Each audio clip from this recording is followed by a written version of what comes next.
Well, it was one of those things in the streets of Charlotte. You know, you just walking down the street, mind your business, and get introduced to a wine bottle. Somebody had hit me in the eye with one.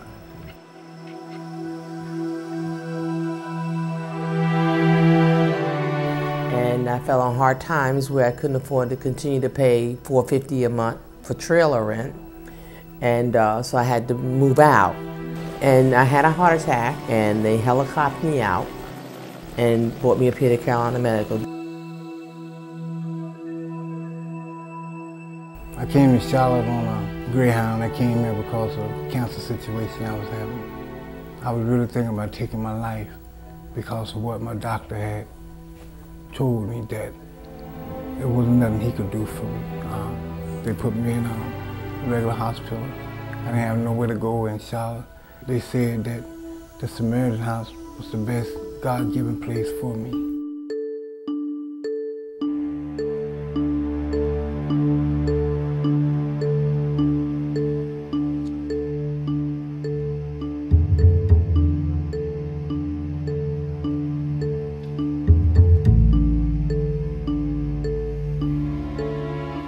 On any given night, in the shelters and under the bridges, there are 6,000 homeless men, women, and children in Charlotte. Just like the rest of us, homeless people sometimes become injured or fall ill. After they're released from the hospital, what then? Where can they go? A blessing, it is called, a godsend. A place where the good Lord gives a second chance to those who wondered whether life would give them any more chances at all. Welcome to Samaritan House, where the sick and hurting come to heal. It's really a miracle, this small house on Fortune Street in East Charlotte, that opens its doors to those who have nowhere else to turn after they leave the hospital.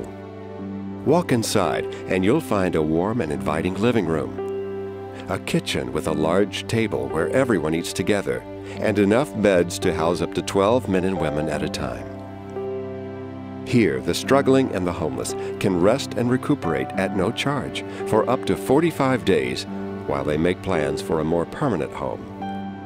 They are nourished with food, encouragement, counseling if they need it, and prayer if they want it.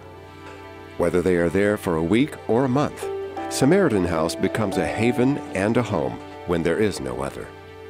I had been aware of that problem as being a counselor at the Urban Ministry Center, and a week hardly went by when we didn't have someone arrive directly from the hospital, and there was absolutely nowhere to put them. Samaritan House was founded by Frida Schlamann and Ruth Woodend, two self-confessed church ladies who had a heart for the homeless and a dream.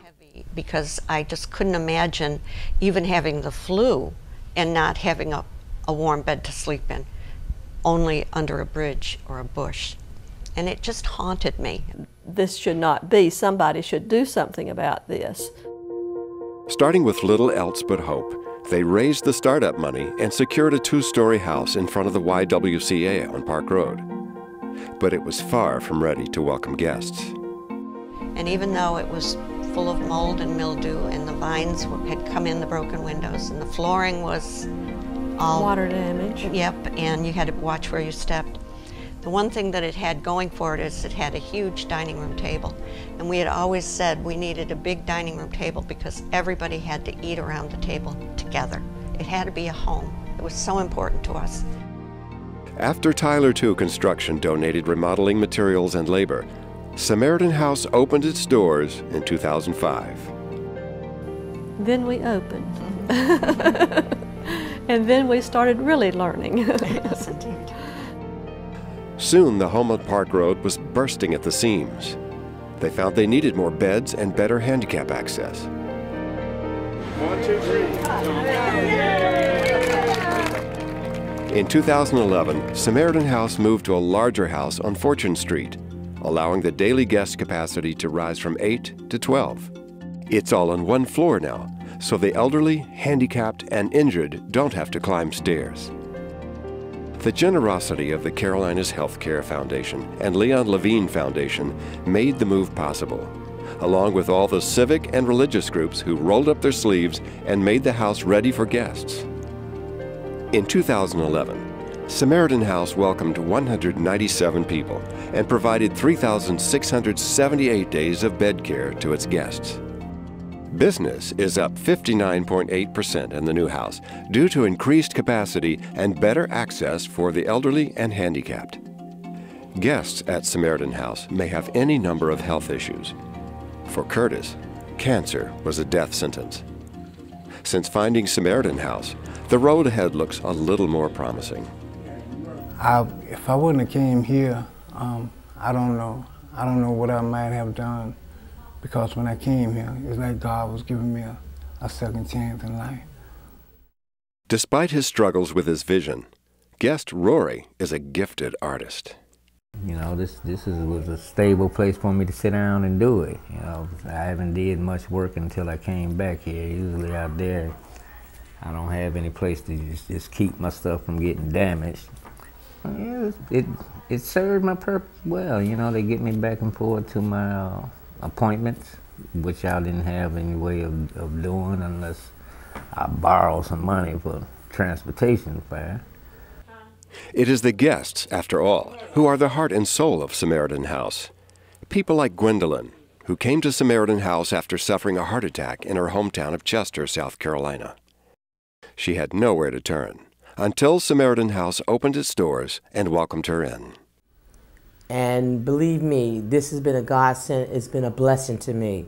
This place has given me the opportunity, you know, not to deal with family stuff or all this other stuff, financial stuff and things like that.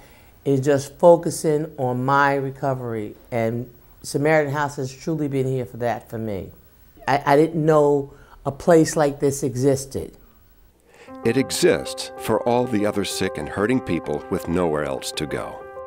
It exists as well because of the time, money, and prayers that so many people pour into it. Guests eat around a central dining table, the same one used at the original Park Road home. And just like at any family meal, everyone is expected to remain at the table until the last one is finished eating. And it is a family. For the short time they stay at Samaritan House, guests can take the time to recover and plan the next stage of their lives. Nobody's here trying to change you. That's in our mission statement. We're not trying to change you. If you want to go back to the street, then that's your choice. But we do have computers, and we do have, you know, people to say, well, you know, if you want to get into a rehab program or if you want to look for a job, we try to provide those opportunities. 82% of our guests do not return to the street. That is just a phenomenal happening. Another blessing. But these miracles don't just happen by themselves. It takes many hours given by volunteers and many dollars donated for food, electricity, and maintenance. We can ease the pain of our homeless citizens by giving them shelter, food, and love. And maybe, just maybe, return them to a life off the streets of Charlotte. I mean, this is wonderful. It's absolutely wonderful. I went to heaven and didn't die. And I suggest anyone who's donating to this house here to keep on, because it's much needed. I mean, it helped me. So if you can help me, a man that was on a dying bed, then you can help other people. Everybody gets sick, and those people are just like us. They're all God's children, all God's children.